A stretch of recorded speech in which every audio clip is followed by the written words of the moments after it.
رستمیان. اون همه عشق و علاقم بهت کم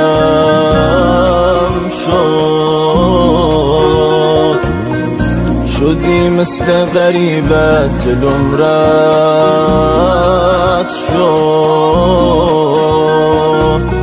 سعی کردم عاشقت باشم دوباره،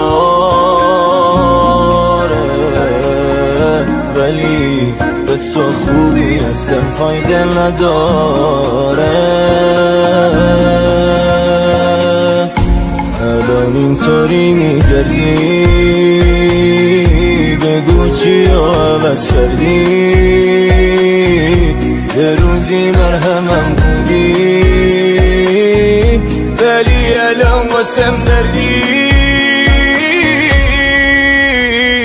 آقای قاضی زندگی بالا و پایین داره، عاشقی رسمایین داره. ببینی چشاشو واگیر داره. آقای قاضی منم گول چشاشو خوردم، واسش میمردم. آب فاش رو قصه هاش قصهشو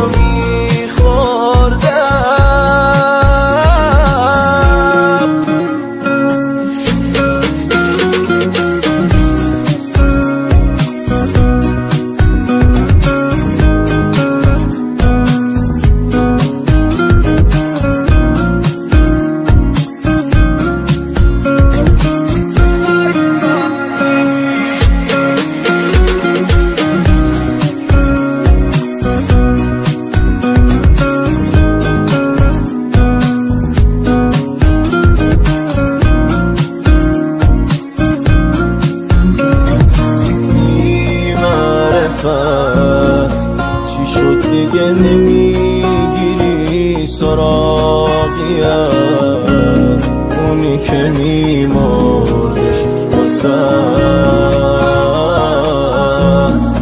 دارو ندارشو گذاشت به پای اون شد وسد.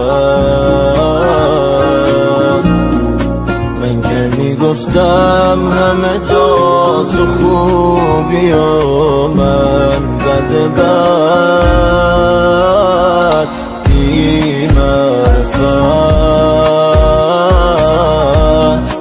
آخه منم دل دارم، تی میشه واسط گاهی نیسوی قلب جایی نمونده واسم راهی.